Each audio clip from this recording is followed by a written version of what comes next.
एक पवित्र कथा का लाभ आप और हम ले रहे हैं। अब इन 7 दिनों में अपने को करना क्या?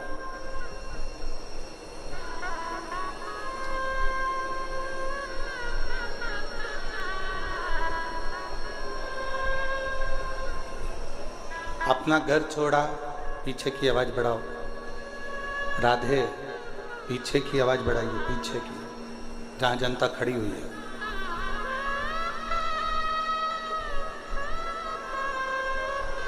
सात दिनों में अपने को करना क्या है? जैसे अपना घर छोड़कर आप और हम भगवान की कथा में आकर बैठे हैं, उसी तरह अपने विषयों को, अपनी आसक्ति को, अपनी तृष्णा को, अपने अहंकार को थोड़ा दूर छोड़कर भगवान की शरणागति में आकर बैठना।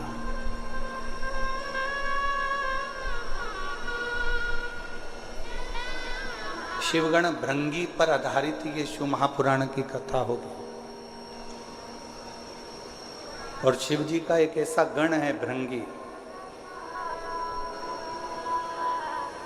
जो भगवान शिव के सिवाय कहीं उसका चित्त, उसका मन जाता ही नहीं। और एक बार जो शिव का होकर आ गया, एक बार जो परमात्मा का होकर आ गया, तो ये मानकर चलो कि फिर तुम्हें कहीं भटकने की जरूरत नहीं पड़ेगी। शंकर तुम्हारा हाथ थामकर तुम्हें मंजिल तक पहुंचा देगा।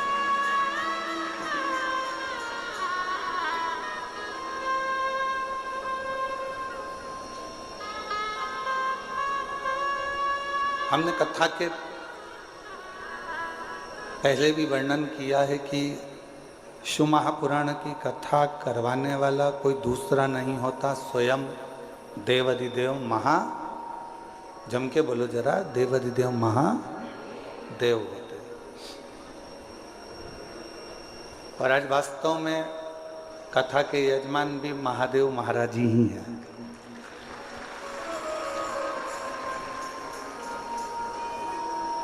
कथा के करवाने वाले भी महादेव जी हैं और कथा बाचने वाले भी महादेव जी हैं और कथा सुनने वाले भी महादेव जी हैं। इस कथा को कोई दूसरा नहीं कर। अब आप और हम इसमें कितना ग्रहण कर सकते हैं?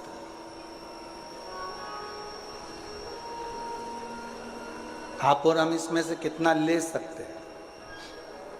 कितना अपनी जिंदगी में उतार सकते हैं? कितना प्राप्त कर सकते हैं? या आप और हमारे ऊपर निर्भर करता है।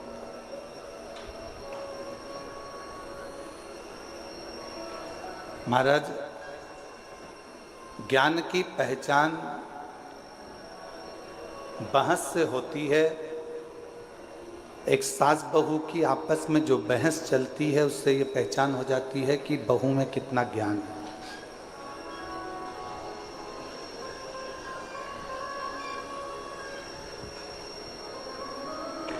परिवार के किसी व्यक्ति की बहस चलती है तो उससे ये मालूम पड़ जाता है कि कौन के परिवार में कितना ज्ञान है।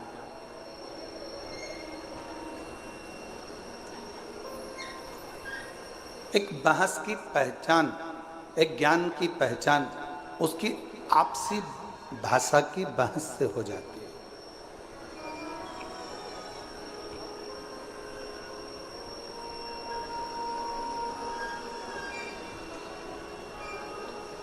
आप में कितना ज्ञान है, ये आप किसी से तर्क कर रहे हो, वितर्क कर रहे हो, किसी से बातें कर रहे हो, किसी से बोल रहे हो, बहुत जल्दी पहचान में आ जाता है कि आपके अंदर कितना ज्ञान है, कितना ज्ञान भरा हुआ है, कितना ज्ञान आपके अंतर्गत समाहित है, कितना ज्ञान आपके अंतर्गत है।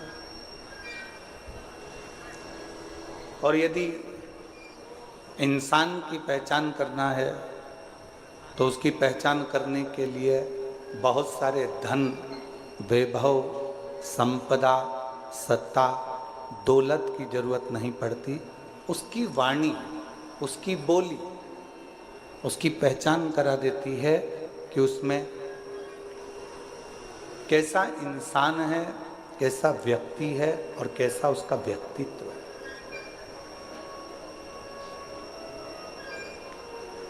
केवल वो बोलेगा, केवल उसकी वाणी निकलेगी, केवल उसके शब्द निकलेंगे, केवल वो बोलेगा और उससे उसकी पहचान हो जाएगी कि इसकी वाणी के अनुसार ये इंसान कैसा है। अब उसको परखने की जरूरत नहीं है, उसको बहुत जानने की जरूरत नहीं, उसको बहुत देखने की जरूरत नहीं, केवल उसको उसकी वाणी, उसकी शब्द, उसकी बोली ही उसकी पहचान बता देती है।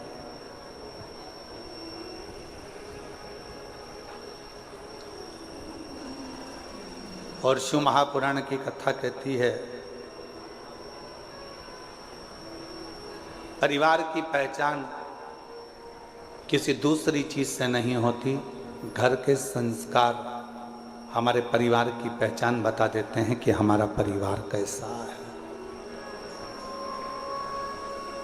एक बच्चों का संस्कार,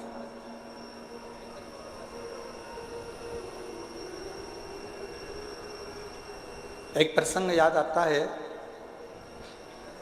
और ये केवल कोई कथा नहीं है, ये ओरिजिनल प्रसंग है जिसको हमने अखबार में पढ़ा था, शायद 4-6 साल पुराना हो सकता है।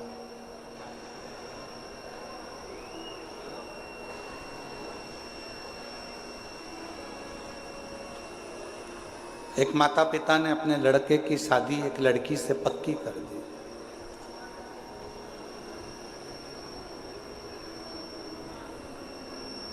दिखने में सुंदर है लड़की, अच्छी है, श्रेष्ठ है, सुंदर है, पढ़ी लिखी भी है।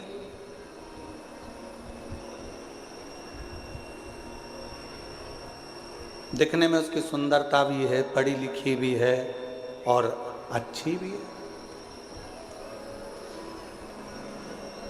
विवाह पक्का हो गया, सगाई हो गई, संबंध जुड़ गया।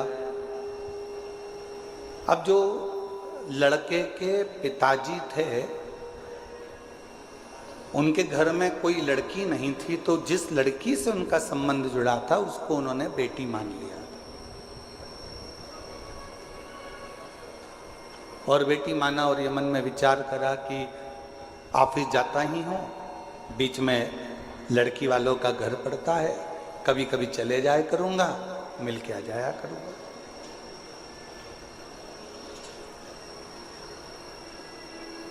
ये कोई कथा नहीं है, हमने अखबार में पढ़ा था, 6 साल 8 साल पहले का एक प्रसंग है जो आपको श्रवण करा।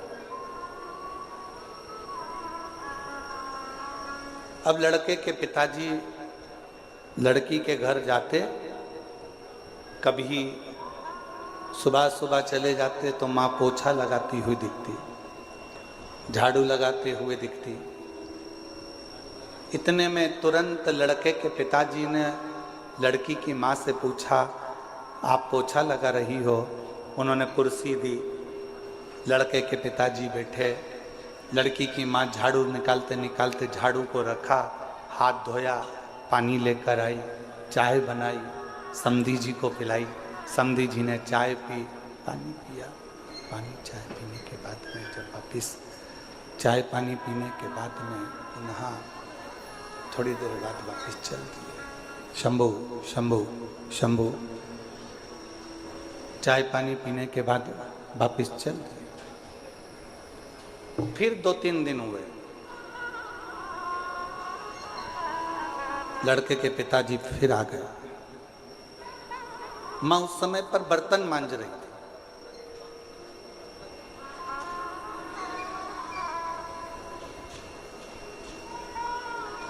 ससुर जी ने पूछा, समधी जी ने पूछा, क्यों साहब समधी जी कहाँ गए? कहा वो काम से गए। बेटा काम से गया, बेटी अंदर है। अच्छा। समधी जी के लिए बर्तन मांजते मांजते छोड़कर फिर वो चाय लाई, पानी लाई, समधन ने चाय पानी पिलाया। समधी जी फिर चले गए। 1.5 महीने के बाद फिर समधी जी आ। समधन कपड़े धो रही थी, आवाज लगाई, दरवाजा खोला, फिर आए, फिर पूछा सब कहाँ हैं? तो कहा कोई वहाँ, कोई वहाँ, कोई वहाँ। हाथ धोया, पानी लाई, कुछ नाश्ता बना के रखा था, नाश्ता लेकर दिया। 15 दिन के बाद फिर समधी जी आए। सास ने, लड़की की माँ ने फिर वैसा के वैसे किया। अब समधी जी ने एक पत्र लिखकर भेजा कि हमारी तरफ से ये रिश्ता कैंसिल करा जाता है, रिश्ता कैंसिल करा जाता है। हमको ये संबंध नहीं रखना, हमको ये रिश्ता नहीं रखना। लड़की के माँ बाप ने पूछा साहब आपका हमारा इतना अच्छा प्रेम है, संबंध है, फिर आप लड़का लड़की का ये संबंध क्यों नहीं रखना चाहते? तो लड़के के पिता ने पत्र भेजकर लिखा हमें हमारे घर में बहू चाहिए जो अपने माँ बाप का आदर करती हो, वो आदर अपने सास ससुर का करे। अगर माँ घर में बर्तन मांज रही है और बेटी घर में मोबाइल चला रही हो, माँ कपड़े धो रही हो और बेटी लैपटॉप चला रही हो, माँ झाड़ू लगा रही हो और बेटी अपने कमरे में सो रही हो, माँ पूरे घर का काम कर रही हो और बेटी आराम से बैठकर अपने कमरे से बाहर ना निकल रही हो, तो हमको टेबल पर सजाने के लिए गुलदस्ता नहीं चाहिए, हमको बहू चाहिए, हमको बहू चाहिए। खूब पढ़ाओ बेटियों को। यशु महापुराण की कथा कहती है शंकर जी की 6 लड़कियों को शंकर जी ने अलग अलग गुरु के गृह में पढ़ने के लिए भेजा था। शायद दुनिया का पहला पिता होगा जो अपनी बेटी को शिक्षा अध्ययन करने के लिए भेजे थे, वो देवाधिदेव महादेव थे, वो भगवान शंकर थे, वो भगवान शिव, वो उघड़दानी देवाधिदेव महादेव भगवान शंकर थे। खूब पढ़ाओ बेटी को, अच्छी एजुकेशन दिलाओ बेटी को, अच्छा कॉलेज दिलाओ बेटी को, अच्छे स्कूल में पढ़ाओ बेटी को, तुम्हारी कैपेसिटी से ज्यादा अध्ययन कराओ बेटी को। पर निवेदन है अपनी घर की बेटी को एक संस्कार जरूर देना कि अगर माँ थकी हुई दिख रही हो तो बेटी कहे मम्मी भले मैं ऑफिस से आई हूं, तुम बैठो, मैं चाय बनाकर तुम्हारे लिए भी लाती हूं और मेरे लिए भी लेकर आ। माँ आप रुको, थोड़ा काम मैं करती हूँ, आप बैठे रहो, मम्मी टेंशन मत लो, मैं कर दूंगी ना, हो जाएगा ना, चिंता मत करो, चलो बैठो, पापा चिंता मत करो। जिस घर की बेटी का संबोधन, जिस बेटी के घर के शब्द अपने माँ बाप के लिए इस तरह के निकलते हैं, समझ लेना वो बेटी अपने ससुराल में थोड़ी तंगी में भी अपनी जिंदगी का बसर सही से कर सकती है, कर सकती। थोड़ी तंगाई आएगी, थोड़ी तकलीफ आएगी, पर उसमें भी वो अच्छे से जिंदगी का बसर कर सकती, जिंदगी श्रेष्ठ जी सकती। आज के जमाने में हम सहनशीलता नहीं दे पा रहे। शिव महापुराण की कथा कहती है परिवार की सबसे बड़ी पहचान होती है उसके घर के संस्कार। मेरे उघड़दानी मेरे शंकर भगवान के परिवार की सबसे बड़ी पहचान है उनके घर के संस्कार। राजा नहुष के घर में तकलीफ आई और शंकर भगवान की बेटी अशोक सुंदरी ने अपने पति के साथ कदम से कदम मिलाकर कार्य करना प्रारंभ किया। शिव जी के दामाद का नाम था राजा नहुष। शंकर जी की बेटी राजा नहुष के साथ ब्याही थी।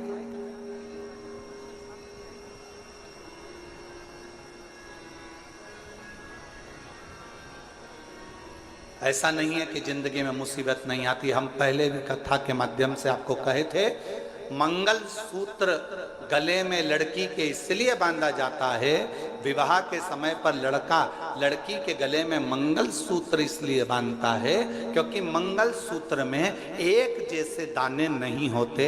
मंगल सूत्र में थोड़े दाने सोने के होते हैं तो थोड़े दाने काले होते हैं, थोड़े दाने पीले होते हैं तो थोड़े दाने लाल होते हैं, थोड़े दाने पीले होते हैं तो थोड़े दाने काले होते हैं। लड़की के गले में लड़का शादी के समय पर मंगलसूत्र इसलिए बांधता है कि जैसे मंगलसूत्र में आधे दाने पीले, आधे काले, आधे सोने के, आधे मोती के होते हैं, उसी तरह हमारी जिंदगी एक जैसी नहीं चलती। शादी के बाद कभी खुशियां भी आएंगी तो कभी गम भी आएगा, कभी दुख भी आएगा तो कभी सुख भी आएगा। एक जैसा जीवन नहीं रहेगा। पर आखिरी में मंगल सूत्र में एक बड़ा सा पेंडिल होता है और शिव महापुराण की कथा कहती है, जब संघर्ष के दिन, अच्छे और बुरे दिन निकलते निकलते थक जाते हैं, तब एक समय पर अच्छी जिंदगी का पेंडिल तुम्हारी किस्मत में आ ही जाता है। तुम्हें घबराने की जरूरत नहीं, तुम्हें घबराना।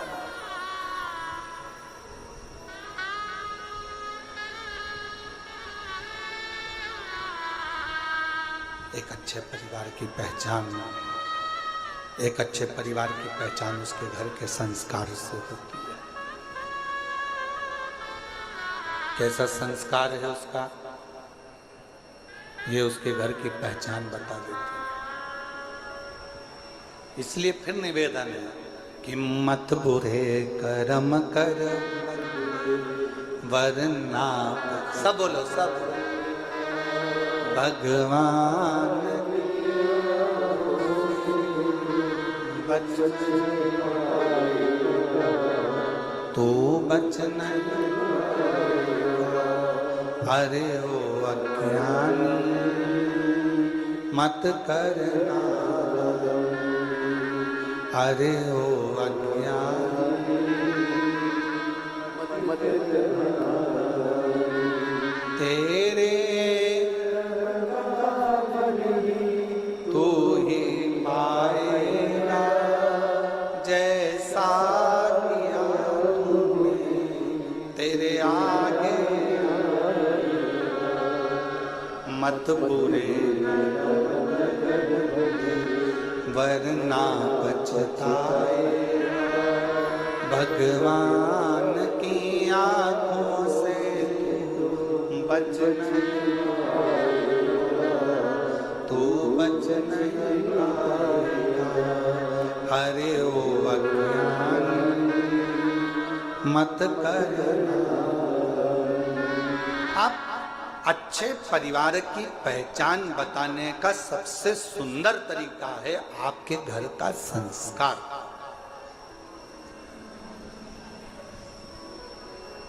आपके घर का संस्कार कैसा?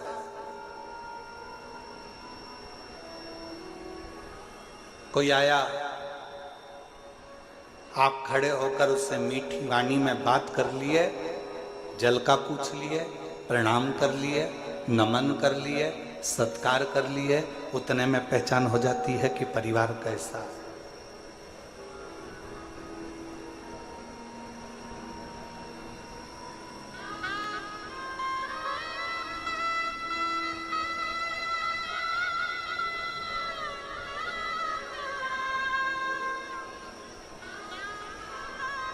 कौन बना रहा है भोजन,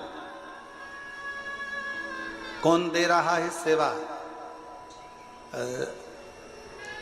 महादेव महाराज जी प्रणाम करते हुए कहूँगा आपको, हो सकता है कि घर के लोगों को लगे, कल हम जब आए और आने के बाद ऊपर कक्ष में गए, हम प्रसाद पा रहे थे तो हमने बच्चों से पूछा कि प्रसाद किसने बनाया? तो बच्चे बोले कि महादेव महाराज जी के ही यहाँ से, उनके ही परिवार की उनकी ही माताजी और उनकी ही धर्मपत्नी आदि जो परिवार में बेटी और परिवार के सदस्य हैं वही प्रसाद बना। तो हमने ललित महाराज जी को तुरंत कहा कि उनको धन्यवाद देना कि इतने आदरणीय होने के बाद भी उन्होंने अपना रसोई घर नहीं छोड़ा और प्रसाद बनाने की क्रमता जारी रखी, उसके लिए साधुता।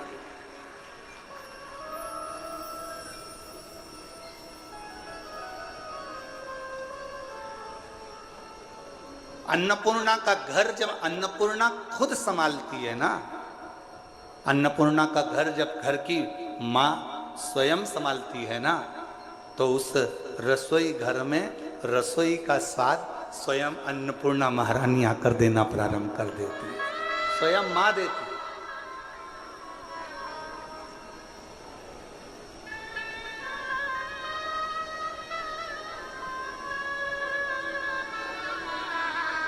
और यही प्रभु की कृपा है। हम हर जगह कथा करने जाते हैं तो कहीं ना कहीं हमको कहना पड़ता है कि कहना कि सब्जी में मिर्ची की मात्रा कम करो, कहना पड़ता है सब्जी में ये मात्रा ज़्यादा करो, कोई मात्रा कम करो। पर पहली बार प्रसाद पाने के बाद ये कहना पड़ा कि सारी प्रसादी अन्नपूर्णा महारानी ने बनाई है, सब प्रसाद अच्छा स्वीकार है। कहना ही नहीं पड़ा। क्यों? क्योंकि घर की मर्यादा, संस्कार और घर के नियम ये मूल होते। और एक चावल का दाना देखा जाता है हंडी का कि चावल पका कितना है, पूरी हंडी कितनी पकी है। हमने तुरंत फिर ललित महाराज से कहा, अब ये विश्वास कहता है कि जब इतना सुंदर प्रसाद यहाँ बना है तो चाकरवाड़ी में जो कथा हो रही है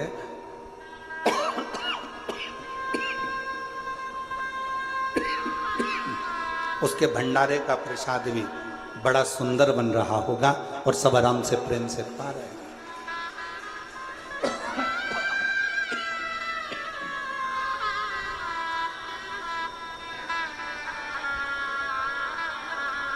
ये प्रेम बता देता है, ये आनंद बता देता है। शिव कथा कह रही है, भगवान शंकर का प्लेन जा रहा है, एकदम सूखा सूखा माई के गला पकड़ रहा है। शिव कथा कह रही है, भगवान शंकर का चरित्र कह रहा है, शिव तत्व कह रहा है, शंकर की कथा कह रहा है।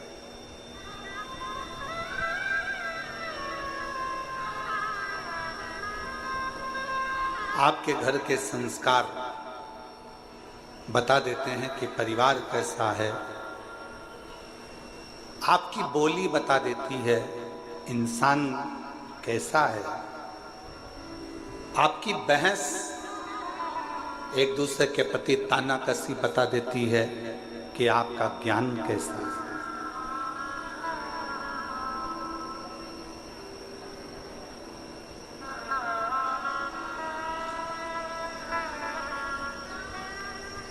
इसलिए निवेदन है, शिव को स्वीकार करने से पहले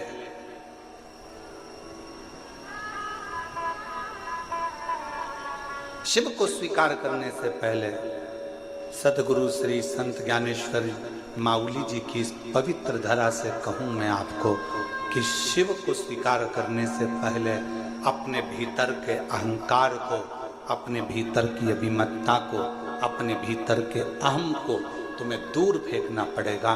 तब आपके भीतर शिव तत्व प्राप्त कर सकते हो। तब शिव को अपने अंदर आप बिठा सकते। कितना कठिन। देवराज नामक का ब्राह्मण कुल में जन्म ले लेता है, ब्राह्मण कुल में पैदा होता है, ब्राह्मण कुल में रहता है, ब्राह्मण के घर में जन्म लेता है, ब्राह्मण के कुल में जन्म लेता है और आखिरी में वो अपने पथ से भ्रष्ट हो जाता है।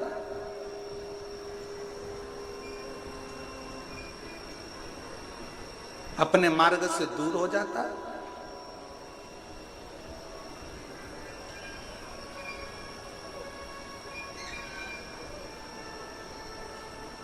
जरूरी नहीं है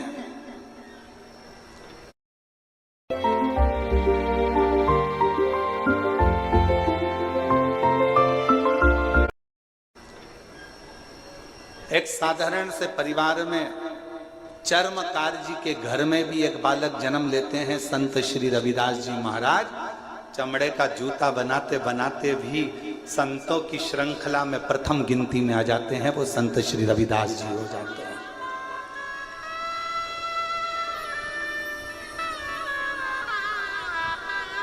नामदेव जी महाराज, संत तुकाराम जी महाराज,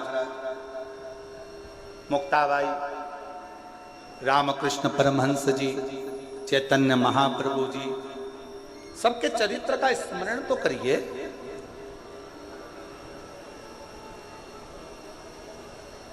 संत श्री नामदेव जी महाराज को एक बार रोक लिया गया, कीर्तन कर रहे थे, विठल विठल विठल विठल लगे हुए,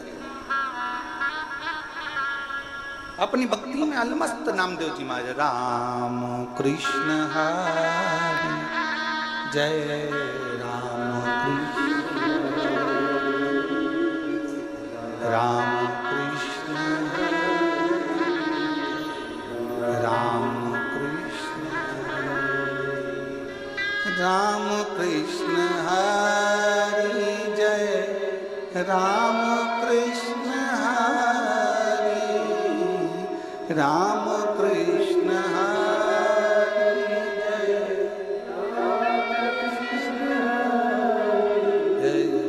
राम कृष्ण हरि, राम कृष्ण, राम कृष्ण, राम पावन पावन नाम राम कृष्ण हरि, पावन पावन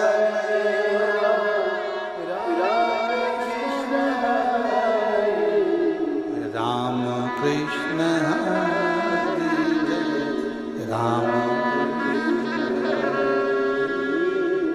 राम कृष्ण राम। नामदेव जी महाराज अपने कीर्तन में डूबे हुए थे।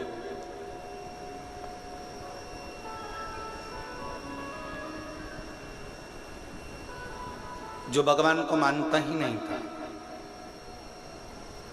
जो कभी भगवान पांडुरंगा को जानता ही नहीं था, जो कभी हरि विठल का स्मरण करता ही नहीं था,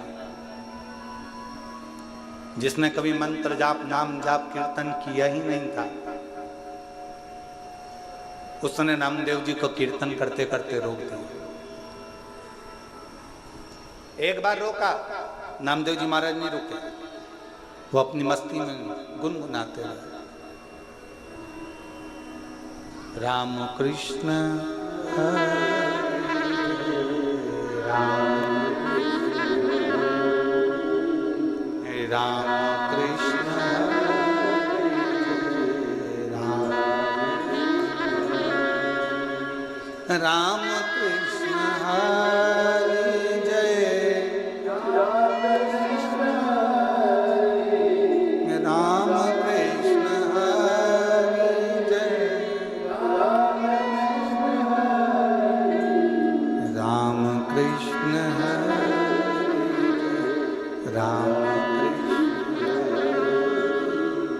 राम कृष्ण राम। फिर रोका नामदेव जी महाराज को, और जैसे नामदेव जी महाराज को रोका तो नामदेव जी महाराज अपनी कीर्तन में डूबे।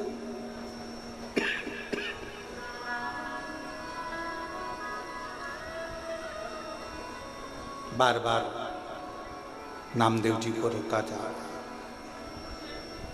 नामदेव जी महाराज रुकते हैं। फिर रोका, फिर नहीं रुके। आखिरी में नामदेव जी महाराज थोड़ी देर स्तुप्त होकर खड़े हो गए, हाथ में वीणा और करताल।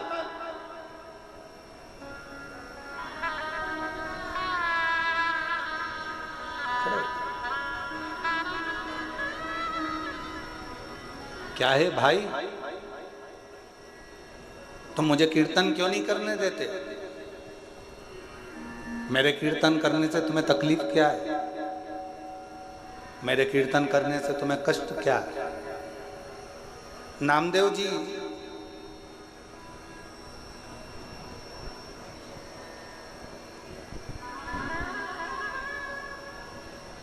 भगवान कभी दिखता ही नहीं है,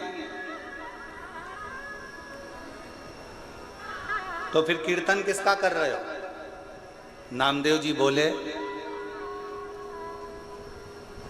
भगवान भले ना दिखे पर भगवान हमारे अंदर, तुम्हारे अंदर, संपूर्ण जगत के अंदर मेरा पांडुरंगा हरि विठ्ठल समाहित रहता है।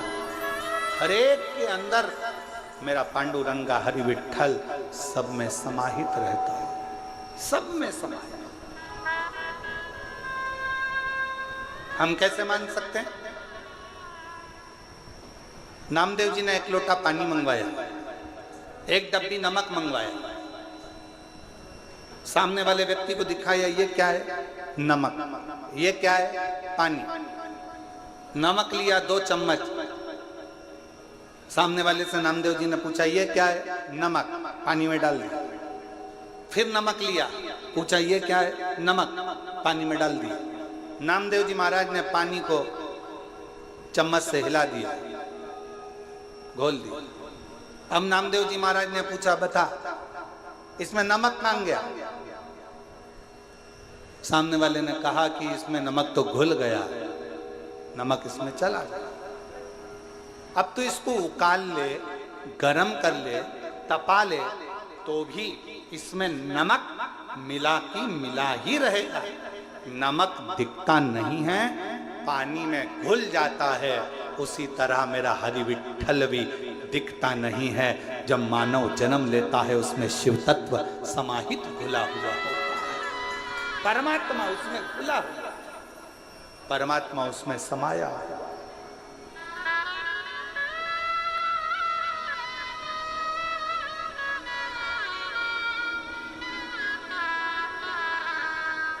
और उस परमात्मा को जानने के लिए कुछ नहीं करना, हमें देखना नहीं है, परमात्मा को महसूस करना। भगवान हमारे अंदर है कि नहीं, इसको महसूस करने के लिए ही हमारा कीर्तन, भगवान का मंत्र जाप, शिव महापुराण की कथा, भगवान का स्मरण, भगवत नाम, भगवान की कथा, ये सब हो।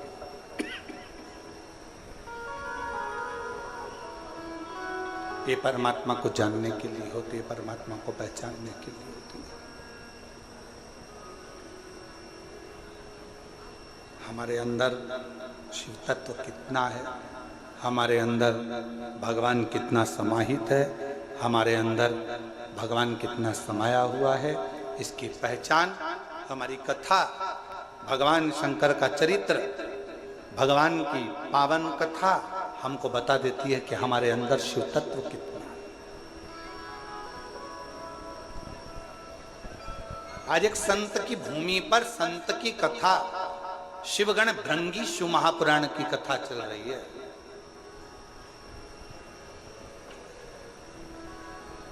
और कितना विचित्र शिव भक्त होगा, जरा विचार करिएगा।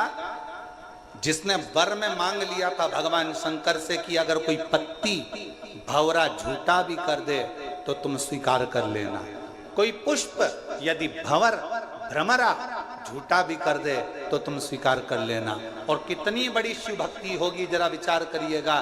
भगवान को चढ़ने वाला फूल अगर धो लिया जाता है, उसको धो देते हैं, तो भगवान उस फूल को स्वीकार नहीं करता। भगवान को चढ़ने वाला फूल पेड़ पे से टूटता है और टूटा हुआ फूल भगवान को चढ़ता है तो भगवान स्वीकार करते हैं, पर धोया हुआ फूल भगवान स्वीकार नहीं करते, क्योंकि वो भंवरे का झूठा होगा तो शिव को स्वीकार।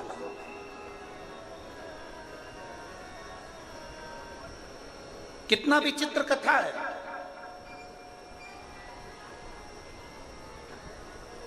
फूल को कब तोड़ा जाता है? जम के बोलो जरा। भगवान को चढ़ने वाले फूल को कब तोड़ा जाता है? नहाने के बाद कि नहाने के पहले? बोलते जाओ, उत्तर दो जल्दी। चाकरवाड़ी में बैठे हो, जरा अच्छी दमदारी से उत्तर दो। महाराष्ट्र वाले इतने धीमे बैठे रहेंगे तो हो गया कल्याण पूरे देश का। सारी बुलंद आवाज तो महाराष्ट्र से ही गूंजती है, जैसे छत्रपति संभाजी के लिए गूंजी थी।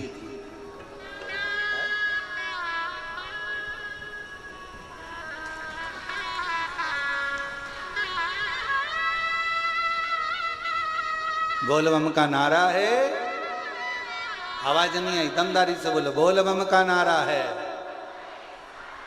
सारी समस्या का हल श्री शिवाय। भगवान के लिए फूल कब तोड़ा जाता है? नहाने के बाद कि नहाने के पहले? ठीक है।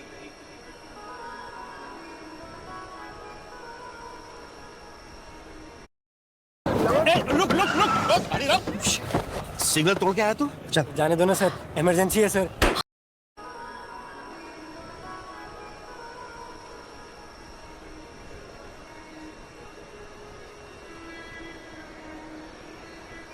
चलो अब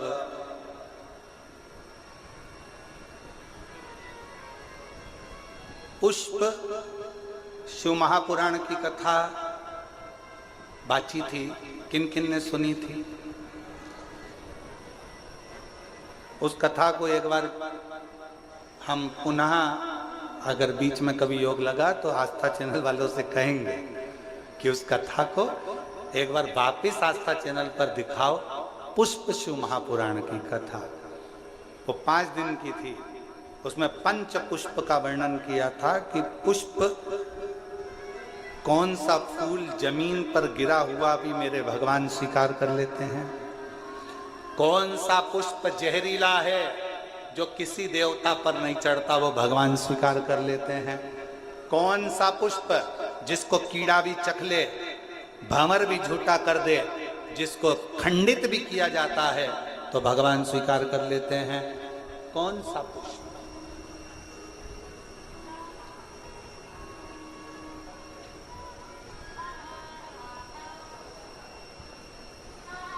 कौन सा? शिव कथा कह रही, भंवर का झूठा, भंवरे का झूठा स्वयं भृंगी ऋषि ने, भृंगी बाबा ने भगवान शिव से अगर कोई वर मांगा था तो यही मांगा था कि भंवरे का झूठा भी अगर कोई पुष्प है, भ्रमर का झूठा भी है, और कोई स्नान करा नहीं करा, कोई नहाया नहीं नहाया, और हे देवादिदेव महादेव, उसने अगर तुम्हारे लिए डाली में से पुष्प को चुन भी लिया ना तो उसके पुष्प को आप स्वीकार जरूर करना। शंकर ये नहीं देखते कि तुम स्नान कर कर पुष्प तोड़े।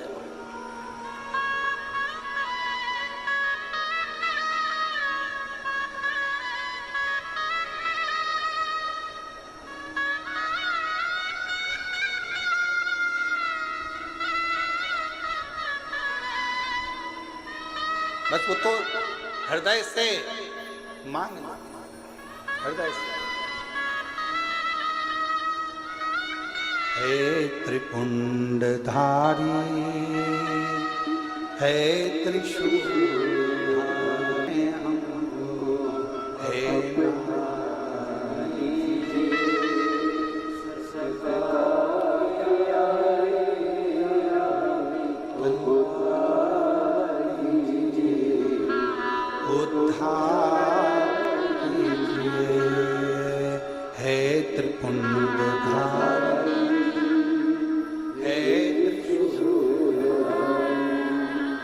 चरणों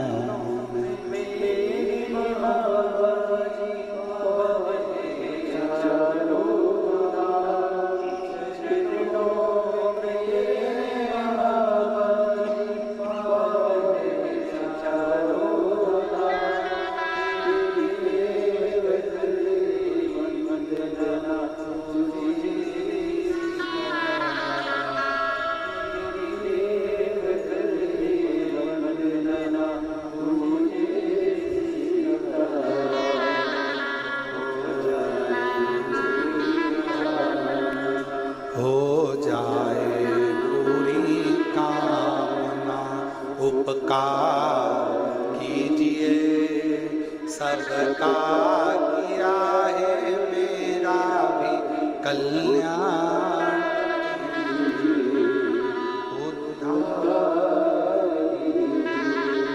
हे त्रिपुंडधारी, हे त्रिशूल। भगवान ये कभी नहीं देखता कि तुम स्नान कर कर पुष्प तोड़े कि स्नान के बाद पुष्प तोड़े। भगवान ये देखता है कि तूने मन कितना पवित्र रखा।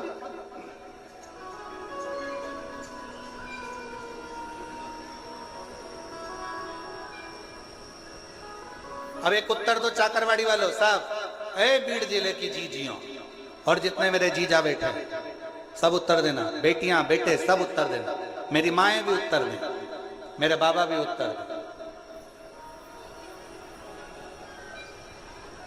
मरने से पहले भगवान का नाम लेना जरूरी है कि नहाना जरूरी है? मरने के पहले, मैं मरने की बात नहीं पूछ रहा हूं, मरने के पहले भगवान का नाम लेना जरूरी है कि नहाना जरूरी है? चलो बोलो, जल्दी जल्दी बोलो। भगवान का नाम लेना जरूरी है। अब तुम्हारे पास में दो ऑप्शन सजाएं कि नहीं बहुत बदबू आ रही है, पहले मैं नहा लूं फिर मरूंगी, राम नाम बाद में लूंगी, कृष्ण नाम बाद में लूंगी, शिव नाम बाद में लूंगी, भगवान का नाम बाद में नहीं। प्राण छूटने वाले हैं, अंतिम क्षण चल रहा है, कोई नहीं देखेगा कि तुझे हॉस्पिटल में पड़े हुए कितने दिन हो गए, कि स्नान नहीं कर पाया, कोई नहीं देखेगा। हर व्यक्ति एक बात कहेगा, अंतिम क्षण है, राम कहो अंतिम क्षण है, कृष्ण कहो अंतिम क्षण है, पांडुरंगा हरि विठ्ठल कहो अंतिम क्षण है, शिव का नाम लो अंतिम क्षण है, भगवान को याद करो। कोई नहीं कहेगा 8 दिन पहले नहाया था अभी तक नहाया नहीं, मरेगा तो नरक जाएगा, बैकुंठ जाएगा कि नहीं जाएगा, कोई नहीं कहेगा। सब कहेंगे अगर मरने से पहले भगवान का नाम ले लिया तो बैकुंठ तो चला गया, नहाया कि नहीं नहाया किसी को मतलब नहीं।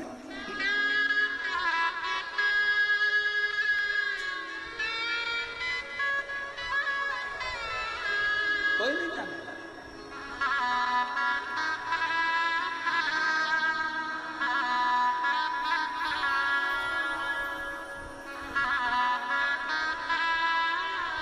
कोई नहीं जानेगा महाराज, कोई नहीं पूछेगा। यहां सब शिव के होकर शिव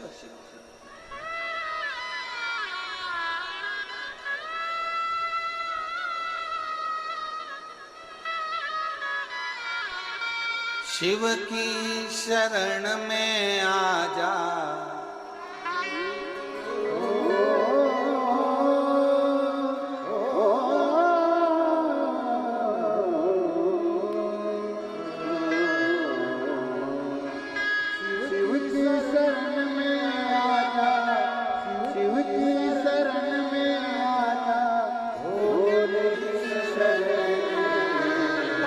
एक बार आजा आजा शिव की शरण में, एक बार आजा शिव की शरण में आजा,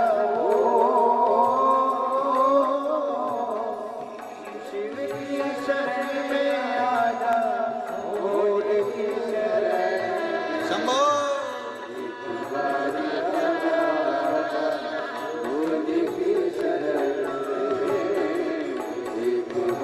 Yeah.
चंद्रमौलि चंद्रशेखर भोले त्रिपुरारी